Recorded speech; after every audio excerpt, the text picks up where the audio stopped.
On today's episode of the Locked On Texan podcast, Houston has been taking the last 48 hours to get their head coaching position filled. And what does that actually mean? Plus, a great interview from Adam Petrus of Zebra Sports Technology. But first,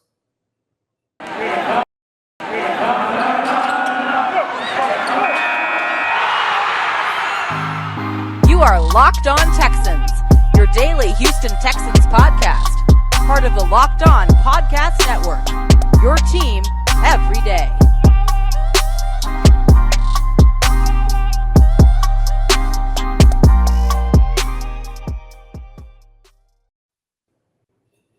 welcome back in, Locked On Texan listeners and viewers out there.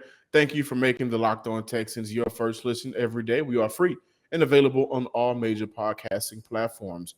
As we are wrapping up kind of the Senior Bowl week theme show for the week, Cody, I had a great opportunity to talk to Adam Petrus over at the Zebra Sports Technology crew. Those guys are really revamping what football is and the science to it. I had a great conversation, and a lot of the stuff I wish you guys could have heard and seen off camera. But before we dive into how football is transitioning to the modern ages, Josina Anderson tweeted on Thursday about how the Houston Texans were going about their coaching search. And she tweeted, as of the last 24 hours, this is on Friday, this show is airing, so now to be closer to 72, but the Texans spent 48 hours or so thoroughly vetting the coaching staff plans for each of their finalists to a certain viability, availability, and fit.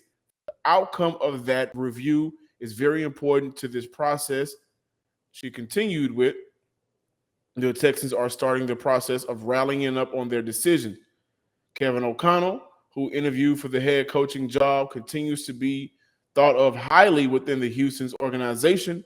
O'Connell, as we know, he looks like he will be going to the Minnesota Vikings. However, she did mention, and I was able to, speak to a couple of people here in Mobile, that Brian Flores has been, still considered a part of Houston's plan to take over as head coach. So we now know that Kevin O'Connell, Brian Flores, and Josh McCown are the three finalists for the Houston Texans job. But Cody, when I hear, and Jonathan Gannon, so Jonathan Gannon, Josh McCown, Brian Flores, and I'm going to exclude Kevin O'Connell because he'll be going to Minnesota. So those are the three finalists for the Houston Texans job. But I'm going to look at the word vetting, that they've been thoroughly vetting the staffing plans. And what that screams to me, that word screams to me, they're trying to figure out what coach is going to be okay with this team allowing someone to be a part of their coaching staff that new head coach might not actually want to be a part of. And it screams to me they're finding a way to fit Josh McCown on this coaching staff. Cody, please take over for me. Maybe I'm wrong, but when we look at the word vetting, make a careful and critical examination, and then we use that for each of their finalists for a certain viability and availability and fit, right? Who's going to be okay with us fitting Josh McCown into this coaching staff? And, I don't, ladies and gentlemen, I don't think that's a great, there won't be a great fit, because we just saw how forcing something into a new head coach's way has turned out to be bad in terms of David Culley not being able to pick his own coaching staff. So, Cody, I'm going to let you take the floor on that, but this franchise, man, they continue to make decisions that, they continue to make decisions that are head scratchers. Yeah, and look, the fact that they are really truly considering Josh McCown as their new head coach, a guy who has his only coaching experience is as an assistant coach for in high school. That is where we're at with this organization right now. But John, look, you look at it from a standpoint of, them trying to use or try to justify why and how they're going to hire Josh McCown as their new head coach. I looked at that tweet and I said to myself, this organization just needs more time to see who actually has the power to make football decisions. We talked about it a couple days ago. Jack Easterby, his guy is Josh McCown, and Nick Caserio, his guy is Brian Flores. And we talked about the possibility of there being a power struggle, and it's funny that we're at this point now, because you go back a couple weeks ago, I think it was the week after they fired David Culley, and Nick Caserio gave honestly what I consider to be his best interview as general manager. He had an opportunity to go on Sports Radio 610. I think there was a Tuesday morning, and he mentioned that Jack Easterby has no say on what goes on the football personnel sides of things. And every time we have an opportunity to ask Nick Caserio what is it that Jack Easterby do, he says he handles the business of everything except for football personnel. So it's crazy that we are in this situation, John. I'm looking at that tweet and I'm thinking to myself, maybe, just maybe, this means that they are not going to hire Josh McCown. Maybe they're going to bring him along as an associated coach. That was a position that he was also offered last year to join David Culley's staff. And, I'm also taking a look at this situation because, you use that word vetting. Maybe that means Brian Flores is the number one candidate because, look, you have to trail really careful on whether or not you're going to bring in Brian Flores, given everything that he has going on off the field. But, John, there's no way in hell this organization can tell the fans, tell media, tell everybody that they are examining every part of this hiring process, and their final decision is going to be making Josh McCown as their new head coach. John, this is nothing but a power struggle, in my opinion. So I think that Caserio wants to bring in one at least. I'm not 100% sure or sold on Brian Flores being in the mix for this team. I'm going to be 100% with you. But I think what it comes down to is if I'm not going to get your guy, you're not going to get your guy, and then maybe we look at the possibility at Jonathan Gannon becoming the Houston Texans next head coach, and then we look at the strong possibility of with him coming the next head coach. There's a large uncertainty at OC. Pep Hamilton, I believe, at least deserves an interview. But if that happens, then we'll find a way to put Josh McCown, as a quarterback's coach. And so there's a lot of moving parts when we look at what the Houston Texans are trying to do with this coaching staff. And I think that we just need to be prepared for the worst. And that's it, right? I mean, there isn't a lot to be excited about, right? Only because we've seen them go in the opposite way before. When we look at the great coaching candidates that they had last year, I think they had better candidates last year than they did this year. And so they got everybody thought. Yeah, because the coaching candidates that they interviewed last year, they thought, well, at least I got Deshaun. Now you don't even have Deshaun. Well, I think you still have a very good quarterback that you can groom to be a good quarterback in Davis Mills. He's not Deshaun, but you also have 9 picks compared to last year when they only had 4. You have 9 picks this year. You have a better salary cap this year. And so I think if this was last year, then the candidates pool would be booming. But it's not. We have to look at what the Houston Texans are working with. Brian Leftwich, by the way, said, I'm not going to go to Jacksonville. So kudos to him for kind of saying, I'm not going to be a part of that mess. And it looks like maybe Doug Peterson would be a favorite to go and be the next head coach for the Jacksonville Jaguars. And I'm kind of curious to see how that works out. So in terms of the Houston Texans, here we are. Texan fans, I'm here to tell you about an incredible app everyone who buys gas needs to know about in Get Upside. My listeners are earning cash back for every gallon of gas every time they fill up. Just download free Get Upside app in the App Store or Google Play today. Use promo code touchdown for NFL or score for college for 25 cents per gallon or more on your first fill up, cash back. Don't pay full price at the pump anymore. Get cash back using Get Upside. Just download the app for free and use promo code touchdown for NFL or score for college. And while you're saving money with Get Upside, BetOnline has you covered this season with more props, odds, and lines than ever before. As football season continues in March, through the playoffs right to the big game in a couple of weeks. BetOnline remains the best spot for all the sports scores, action, podcasts, and news this season. Don't wait to take advantage of all of the amazing offers that BetOnline offer for the 2022 season, because BetOnline is where the game starts.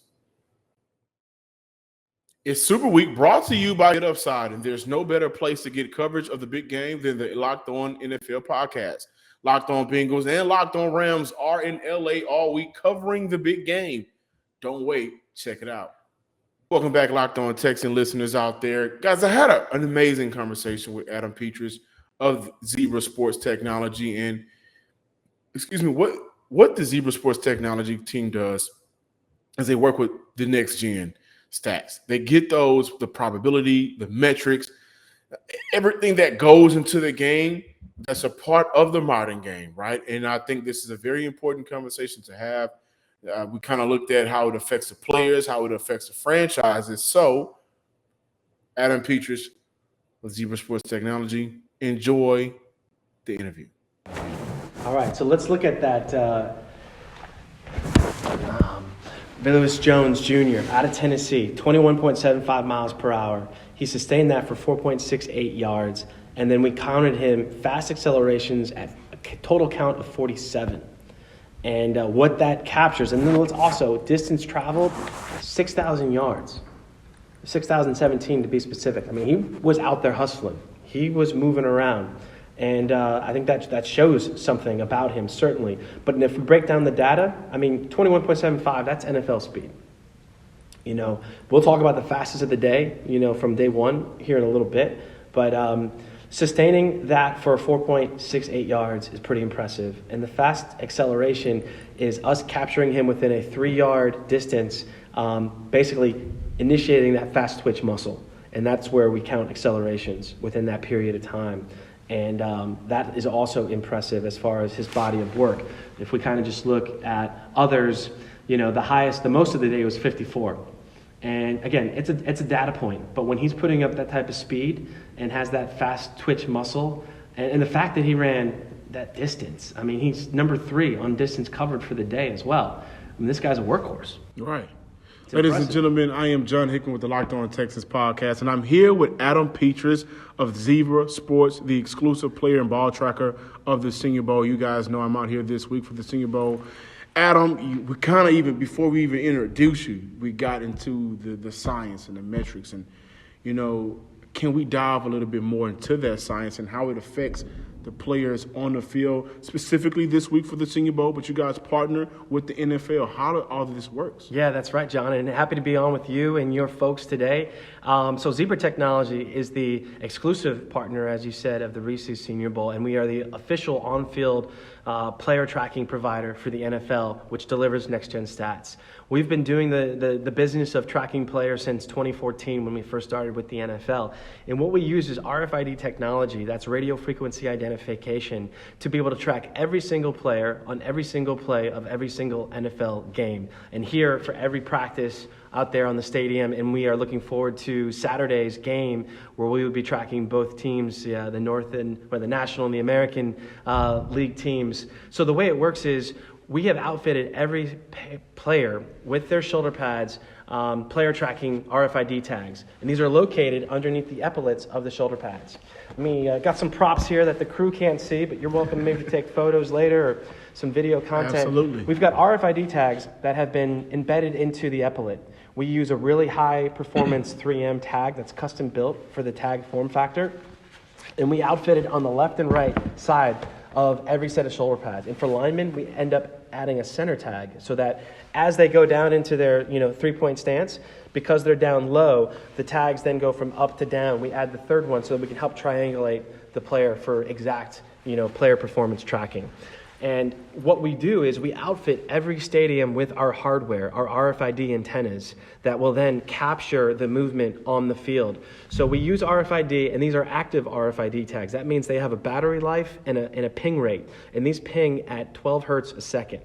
So it's a very fast movement. So that means that's how we're able to capture the movement of every player. So we're capturing their acceleration, their deacceleration, their orientation. We're also going to be covering, for example, proximity to offender, defender, the ability to separate distance after 10 yards, change of direction, time on the field, and then workout load. We can tell you, guys that are lining up on the left-hand side, for example, a wide receiver, and he continues to run routes on the left. What's he always doing? He's planning on that left foot. And so he's putting load onto that knee, to the ACL, to his ankle, to his calf, to his hamstring, to his hip, bursa sac. And those are some of the things from a sports science standpoint you look at, the number of reps that they're getting out there on the field, both in game and in practice. How did you get involved with this? How did the player tracking start? And you spoke about some of the benefits for the players, but what are some of the benefits for the scouts? But more importantly, how did you get involved in this science? Sure. Well, my journey working in sports started back when I was in high school, and I worked on the grounds crew of the Cleveland Browns football club. Okay. At the time, Bill Belichick was the head coach, so we're talking about going way back. And I was in elementary. Yeah, well, there you go. Good times for all of us. So we're talking 1995-96 season, and then, a matter of fact, it might have even started in the 94 season. Then the Browns left there after the 95-96 season, and we were without a team. But I was retained by the Cleveland Brown Trust, and then eventually Carmen Policy and Al Lerner came in as the owners. And true story, they saw me working hard inside, outside on the field, and I got promoted to work in the executive offices once the newly formed team. And at the time, I was then in college at a small school, Division III school right around the corner called Baldwin Wallace. And I worked for the Browns throughout my entire college career in the front office, got to know coaches, scouts, the GM, the ownership, kind of got to see how the full football business was run. And my mentor was a guy named Billy Hampton, who took me over under his wing, and Billy grew up throughout the NFL. Matter of fact, for all the Texans out there, his brother Clay is the director of football operations at the Texans. Okay. And Clay's a great guy, and his brother Drew is the head equipment manager at the Washington Commanders, as they are now. Do you like that name? I do not like that name. Okay, we're on the same page. Yeah, formerly the Redskins, and I lived in Washington for a little while, actually in Northern Virginia. So I don't think there's a lot of people happy with that right now, but different subject. So I started kind of on the ground floor, rather the grounds crew, and was able to work myself through. I then went and served our country around 9/11, and so I did that for a handful of years. And then I found my way back into kind of business and doing contracts and deals. I actually was a licensed NFL contract advisor with the NFLPA, representing players in marketing deals and as well as Olympic athletes. And then I got my way with Zebra Sports in 2015, and based down in Jacksonville Beach, Florida, supporting the Jaguar operation for Zebra Technologies. And then in 2017, I took over the leadership of managing next-gen stats for Zebra. So this is for my Stone Age folks out there that don't really understand why the numbers and analytics are important now. Sure. What are those metrics that Zebra measures, and how can it affect the game more for people that may need to know about it? Yeah. And hey, great question. And this is what I love to say about this sense of, if you look at teams specifically, ownership, GMs, coaches, scouts, and there's two schools of thought here, right? There are the owners, GMs, coaches, scouts that buy into player tracking and data analytics. And then there are former GMs and coaches, because in today's world, you have to be able to incorporate that it's a tool in the toolbox, right? If you're an old school coach, you're like, no, I can just watch and evaluate a player. You're going to be a former coach, because the data doesn't lie. Hashtag stat that. There are things that I like that commercial. Yeah, those are good. Those are great commercials. But the data analytics is such a powerful tool. It has to be part of the toolbox. It's not the one-all, be-all, magic pill to make your team better, but it is going to allow you to do some things to help evaluate player and personnel. It's an ability to get somebody back to a return-to-play plan. So we're talking about speed. Speed is always going to be something that a team is interested in looking at. You're going to look at, time since, they hit 80% of their max speed in a practice. You're going to be looking at distance and traveled per player in a practice. If you have a player who's putting on 10,000 yards of practice every day, and the nearest, let's say it's a wide receiver, and then the second wide receiver's, closest to him is only putting on 7,000, we're talking about 3,000 yards additional than anybody else doing that, day after day. That player's peak performance is being impacted when it comes to game day. And that's where they look at the sports science and saying, hey, let's monitor their performance in practice, because we want them to execute like a Formula One race car, in the sense that we don't want to put too many miles on that engine. We want those lap times to be fast, but we also want them to be controlled. And so that's where using our live dashboard that we specifically provide, allows for the sports performance, the data scientists to be able to evaluate their performance and actually modify it on the fly during practice. But when you have clubs that have the strength and conditioning coach, the director of sports science and performance, and the head coach coming together, looking at the data to formulate the plan, those are the teams that I believe are going to have greater success, and they're going to have players that last longer in the NFL because they're being properly conditioned and put to use in practice the right way. We have more from Adam Petrus of Zebra Technology. However, it is a new year, so that means New Year resolutions. If yours is about getting fit or eating healthier, make sure to include Built Bar in your daily plan. Built Bar is a protein bar that tastes like a candy bar. Sometimes they can taste better than a candy bar. And Built Bar makes it easier for you to stick to your resolutions because it tastes so good, you'll want to eat it. It's not a force.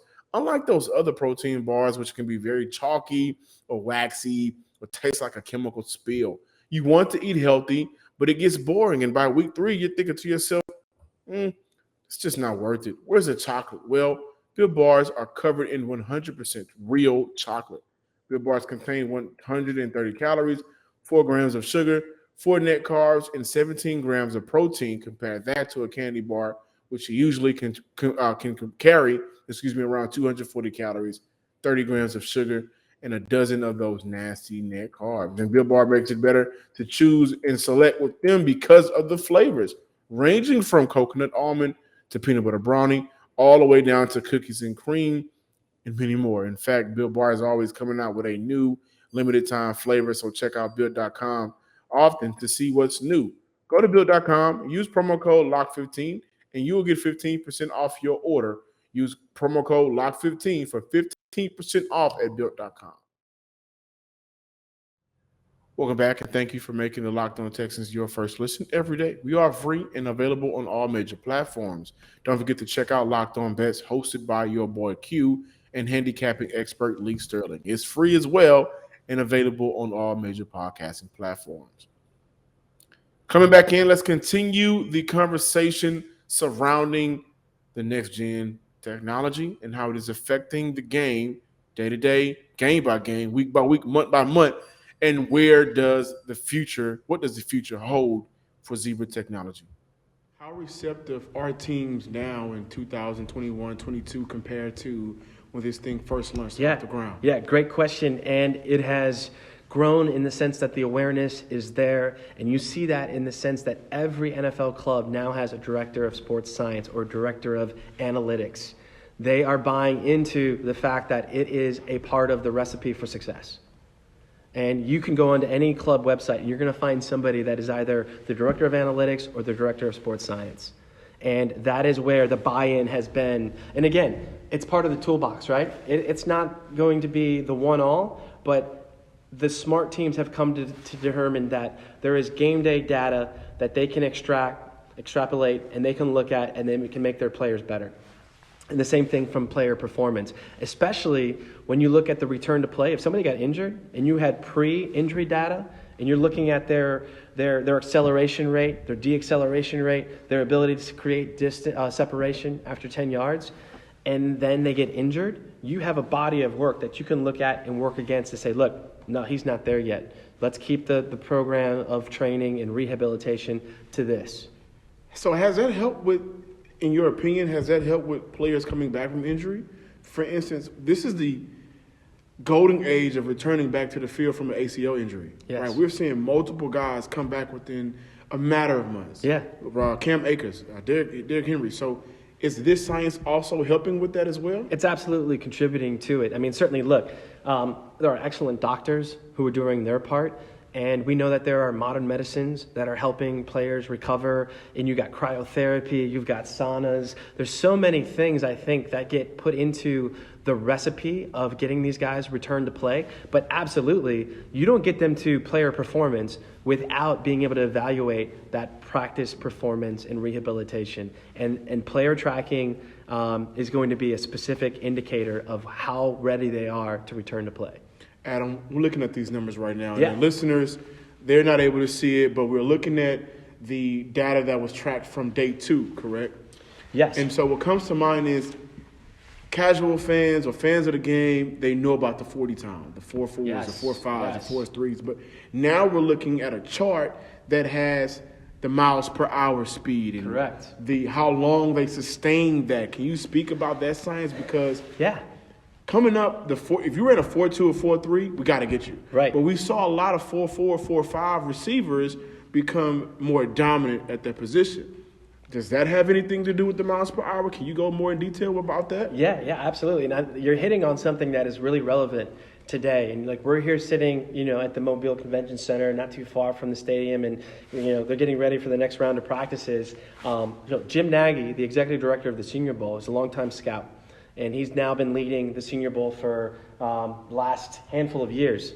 And he has indicated that, and he actually put something out on Twitter just yesterday. He's like, matter of fact, it could have been, looking at Jalen Tolbert or Calvin Austin or Velus Jones, as we were talking about. 21.75 miles per hour in the rain. I mean, what 40? Who needs the 40? In the rain. Who needs the 40, right? Like, what is the 40 really telling us? And to your point is, and I've been talking about this here today a bit, is it really comes down to player performance on the field, right? And so a good receiver is going to be a good receiver. And you have a body of work of them making catches and making plays.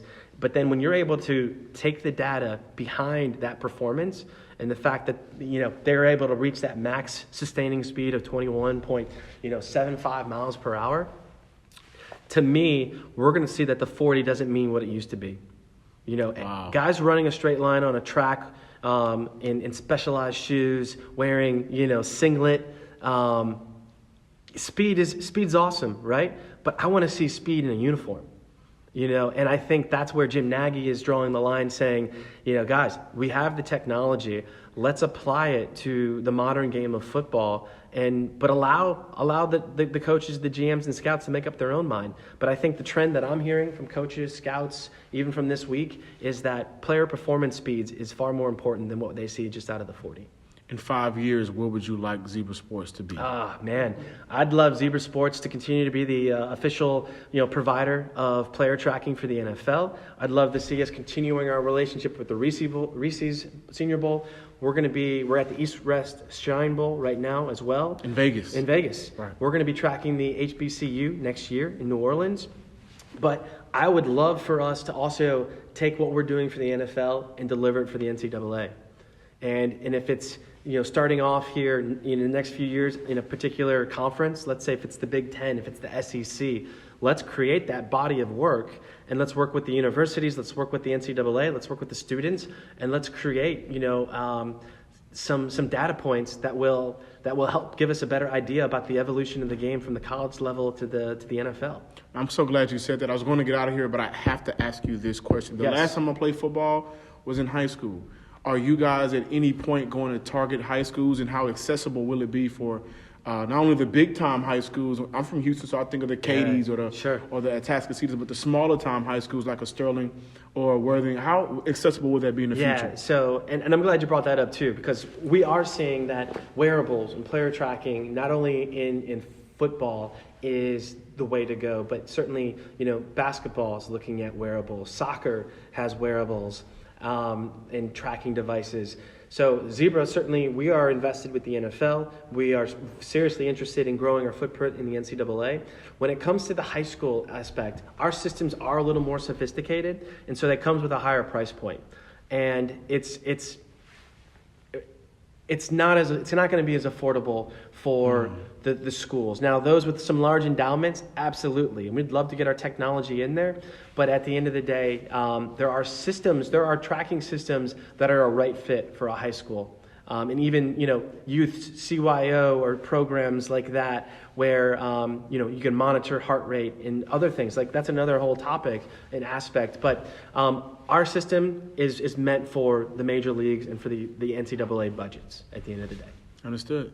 Adam Petras of Zebra Sports, an amazing conversation.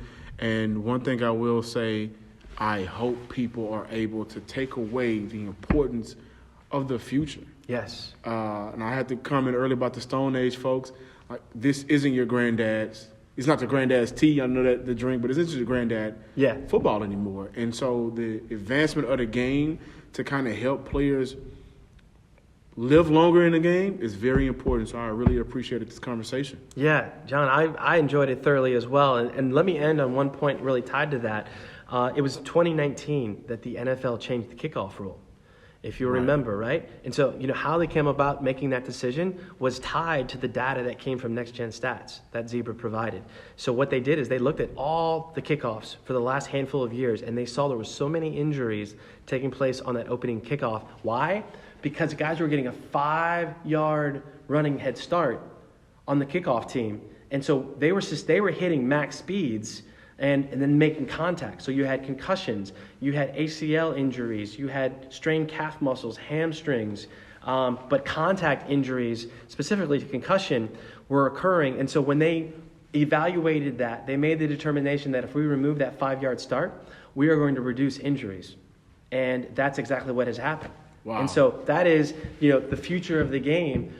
Player health and safety, innovation and technology is helping the NFL preserve the game and create a safer future for the players and for the game at large. My dad always said, work smarter and not harder, and I think that's a perfect point. Yes. Taking away what makes the game not as desirable as it could be, or just improving on those areas. I did not know that. Yeah.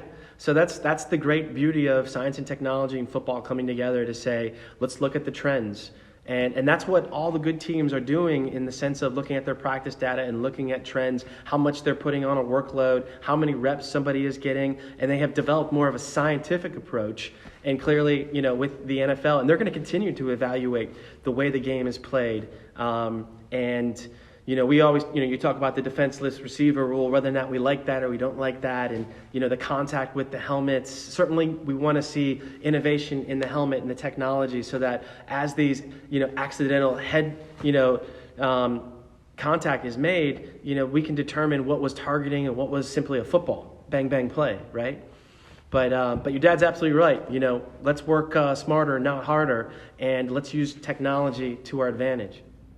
If I can pull anything out of that conversation, it was the irrelevancy of the 40 time in the future.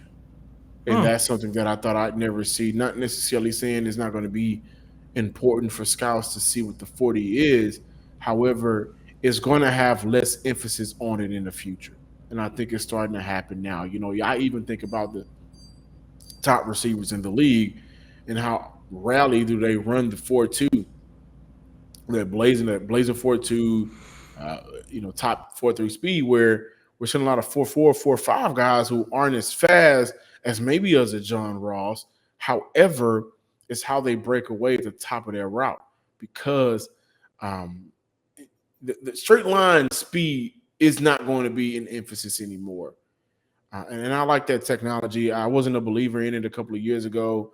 We talked a lot. I talked about a lot of great things, and I wish you guys were able to see some of the advanced metrics and how they use that. Like one that really did a number on me was we talked about a little bit yesterday when we looked at Velus Jones, but the miles per hour, right? He clocked in second on the day on day 2 with 21.75. But what also goes with that is how long he was able to sustain that miles per hour for how many yards, right? And how many yards did he run at that speed throughout the day? So these advanced metrics, coaches are using them now to scout these players, and I think it's very important to discuss what all goes into scouting the players, bringing them in, and how this will change the game of football. It will be a part of the modern game of football. And it's time for people to jump on board. I'm jumping on board. I think you guys should too. If you want to check out the Senior Bowl advanced metrics, please go check out zebrasports.com. Again, that is zebrasports.com. That's where you can go see the miles per hour, the how long he sustained that throughout that time span of running whatever he was doing, how many yards did they run in a day. All of those things have been grouped together for each scout, for the wide receiver, all the way down to the offensive lineman. Great technology. I'm behind it, and I suggest you guys check it out. I'm Johnson Sports Guy Hickman. Thank you for checking us out for the week, for the Senior Bowl week, as we have some prospects that we will continue to discuss next week that we missed out on. However, day 3, we're not able to actually physically be there due to the cancellation of outside practice for rain. So we were able to get some tape and some film on other guys, and there were some guys that continue to separate themselves from the bunch.